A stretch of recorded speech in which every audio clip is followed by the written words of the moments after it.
Delhi Capitals बनाम Kolkata night Riders, ये मुकाबला 7 विकेट से दिल्ली की टीम ने जीता और अब मुझे इन दोनों टीमों के पिछले मुकाबले देखकर ये यकीन हो गया कि वो बेईमानी था। वो इसलिए क्योंकि लगातार जीतते हुए मैच, फिर दिल्ली एक मैच हार गई और लगातार हारते हुए मैच के बाद कोलकाता एक मैच जीती थी। लेकिन आज के मैच के बाद ऐसा लग रहा है कि दोनों टीम अपने फॉर्म पर लौट चुकी है। इस पर हम विस्तार से चर्चा करेंगे। आप देख रहे हैं कॉइन डीसीएक्स गो प्रेजेंट्स ESPN क्रिक इन्फो T20 टाइम आउट।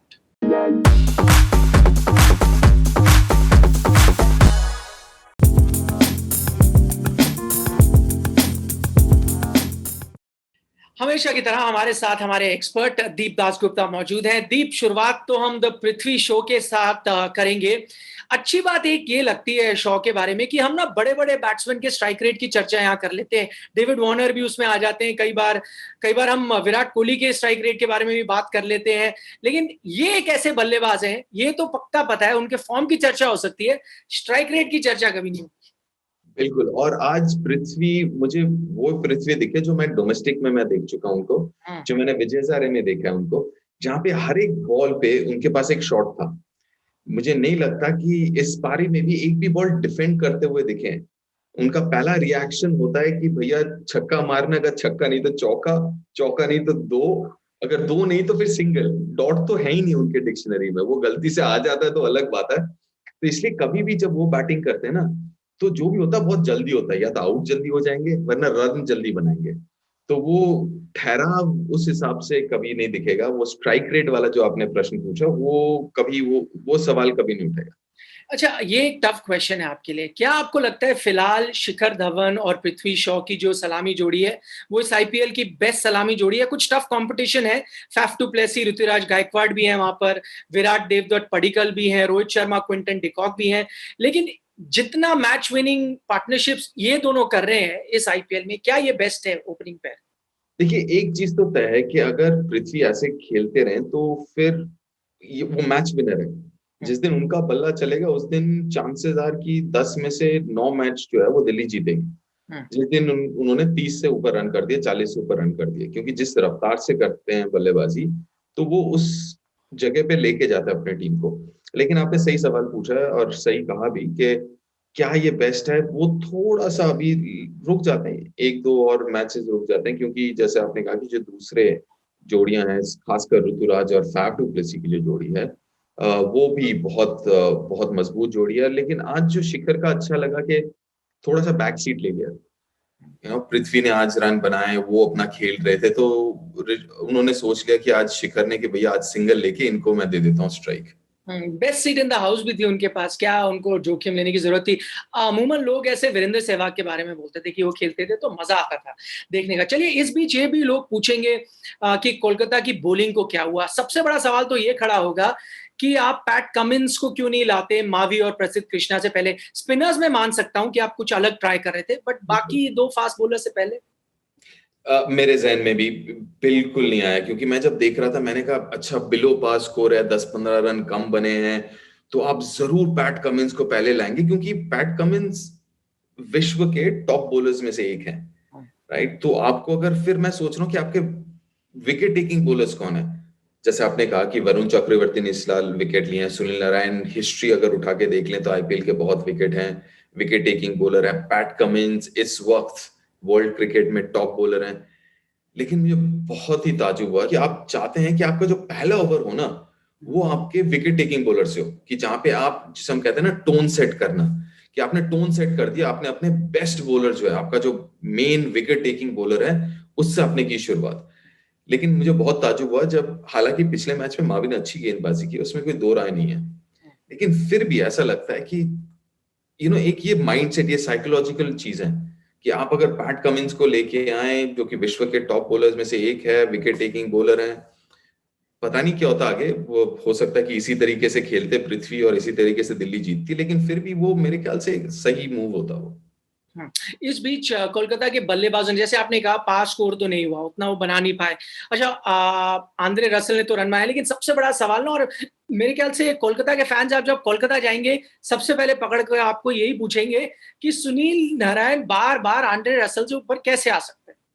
देखिए, मैं समझ सकता हूँ क्यों आ रहे हैं, क्योंकि अगर जब स्टार्ट अच्छा होता है तो शायद आपको लगता है कि शायद जरूरत नहीं पड़ती सुनील नारायण की, लेकिन जब स्टार्ट अच्छा नहीं होता, खासकर रन रेट के हिसाब से, तब आप कहते हैं कि चलो सुनील नारायण एक पंट है, एक गैम्बल है, उसको आगे डाल के, क्योंकि जो भी होगा सुनील नारायण के साथ भी जल्दी होगा, या तो जल्दी आउट हो जाएंगे या रन बनाएंगे जल्दी।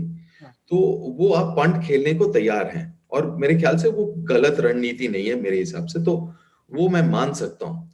लेकिन मेरा मसला भी केकेआर के साथ पता है क्या है निखिल, के कहीं ना कहीं वो बीच में फंसे हुए हैं। एक तरफ वो मॉर्गन और इंग्लैंड का जो माइंडसेट है कि भैया पहले बॉल से लेकर आखिरी बॉल तक आप चलते जाएं, बॉलर के पीछे लगे रहें, और एक है कि जो नॉर्मल T20 या केकेआर का पहला है कि थोड़ा सेट करते हैं, फिर बीच के ओवर, फिर डेथ ओवर। तो कहीं ना कहीं मुझे लग रहा है कि अभी इस वक्त वो कहीं बीच में है, ना इस तरफ ना उस तरफ। तो वो देख के वैसा लग रहा है मुझे, है ना? तो ये शायद आप लॉकी फर्गुसन अगर कोई शायद लॉकी फर्ग्यूसन वो टैक्टिकल हो गया, मान लिया मैंने। एक लॉकी फर्ग्यूसन है जिन्होंने बहुत अच्छा प्रदर्शन पिछले सीजन भी किया है। तो मेरा ये कहना है कि अगर टीम देखें तो टीम बहुत बढ़िया है, लेकिन अगर प्रदर्शन नहीं कर रहे तो मतलब कुछ मसला है, गेम प्लान को लेके, स्ट्रैटेजी को लेकर, कौन कहाँ खेलेगा, या मैन मैनेजमेंट को लेकर। इस बीच पहले जब मैच शुरू हुआ तो एक बड़ा झटका किसी को भी लगा होगा, खासतौर पर दिल्ली फैन को, कि भाई अमित मिश्रा नहीं खेल रहे। उन्होंने शानदार प्रदर्शन किया इतने मैचेस में।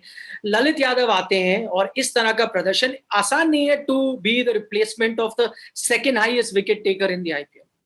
बिल्कुल, और देखिए आपने भी काफी ललित यादव को देखा होगा डोमेस्टिक क्रिकेट में। मैं पिछले 2 साल से कम देख रहा हूँ कि ये काम वो दिल्ली के लिए भी करते हुए आए हैं, चाहे वो विजय हजारे हो या मुश्ताक अली हो, इवन रणजी ट्रॉफी में बैट के साथ 5-6 पे बैट करते हैं, बॉल के साथ वो जनरली अपना कोटा पूरा ही करते हैं। तो मुझे तो ये जो खिलाड़ी बहुत पसंद है, ललित यादव। ये मैं आज से नहीं 2 साल से कह रहा हूँ, इनफैक्ट 1-2 फ्रेंचाइजी को मैंने कहा भी था कि भैया ले लो इनको, क्योंकि मुझे मुझे बहुत पसंद है ये, क्योंकि एक तो एटीट्यूड अच्छा है और फील्डर ठीक है, बॉल डाल देते हैं। और बॉल अभी तक इन्होंने शायद पावर प्ले में डाला नहीं है, लेकिन मैंने इनको पावर प्ले में भी डालते हुए देखा है बॉल, तो पावर प्ले में भी डाल सकते हैं। बैटिंग तो 5-6 करके बहुत मैचेस ऐसे हैं जहां पे दिल्ली को बचाया इन्होंने। और आज तो इनको बैटिंग ही नहीं मिली, फिर भी हम इनकी चर्चा कर रहे हैं, जबकि वो खुद मानते हैं कि बैटिंग उनकी ज्यादा स्ट्रेंथ है, वो बैटिंग ऑलराउंडर है ना कि बॉलिंग ऑलराउंडर। चलिए आखिरी में सवाल ये जानना चाहेंगे, और ये हमने एसआरएच के संदर्भ में भी बात की थी, अगर आपको याद हो, कि अब भाई कोलकाता का भविष्य क्या नजर आ रहा है आपको? 7 मैचेस बचे हैं, 5 जीतने पड़ेंगे। अब जो फिलहाल स्थिति लग रही है, आपको लगता है कर सकते हैं वैसे? देखिए अब ऐसा है ना कि उनको खुला खेलना पड़ेगा, जिसे हम कहते हैं ना फियरलेस क्रिकेट, अमूमन हम बात करते हैं T20 में, क्योंकि कहीं ना कहीं मुझे लग रहा है कि थोड़े दबाव में है, और दबाव में जब होते हैं, और खासकर टॉप ऑर्डर की मैं बात करूं, मैं समझ सकता हूं कि शुभमन गिल का पिछला 2 महीने अच्छा नहीं गया। तो जी हाँ, आप जितना मर्जी कह लें फियरलेस क्रिकेट, लेकिन जब रन नहीं बनते ना तो वो बहुत मुश्किल होता है फियरलेस क्रिकेट खेलना, क्योंकि आप अपने आप से अपने आप को सवाल पूछते हैं कि क्या मैं ये शॉट मार सकता हूँ, क्या मैं ये खेल सकता हूँ। तो वो मेरे ख्याल से वो चीज जो है, ये अब जगह जाके एक मानसिक जगह पे जाके पहुंच गई है, ये खेल केकेआर के लिए, जहां पे मेरे ख्याल से वो फियरलेस क्रिकेट, जो भी होगा आगे, हारे या जीते, जो भी होगा, लेकिन फियरलेस क्रिकेट खेलने की जरूरत है। और जैसे मैंने कहा कि कहना आसान है, करना मुश्किल, क्योंकि कुछ ऐसे युवा खिलाड़ी हैं जिनके लिए ये सिर्फ आईपीएल की बात नहीं है, इसके आगे नीतीश राणा ले लीजिए, शुभमन गिल ले लीजिए, आगे वर्ल्ड कप है, ये सब फ्रिंज प्लेयर्स की मैं बात कर रहा हूँ, वरुण चक्रवर्ती, ऐसे काफी लोग हैं जो फ्रिंज पे हैं इस वक्त। तो उनके लिए उतना फियरलेसली खेलना, जहाँ पे पिछले कुछ मैचेस में आपके परफॉर्मेंस अच्छे नहीं गए, थोड़ा सा मुश्किल है, कहना आसान है। काफी कुछ बदलना होगा। और अब जैसे हमने बात की, कोलकाता के 7 मैचेस हैं, बहुत अहम है। 7 की अगर बात हो रही है, आज का मैच तो वो 7 विकेट से हारे। पहला मैच भी जो आज खेला गया था गुरुवार के दिन, वो भी जो मैच हुआ था 7 विकेट से मुंबई इंडियंस जीती। तो चलिए इसी नोट पर दीप बहुत बहुत शुक्रिया हमारे साथ चर्चा करने के लिए। आपको याद दिला दें कि आप वीवो आईपीएल के सारी हाइलाइट्स और मैच देख सकते हैं डिज्नी प्लस हॉटस्टार पर। फिलहाल आप देख रहे थे ESPN cricket info T20 time out, brought to you by coin DCX को।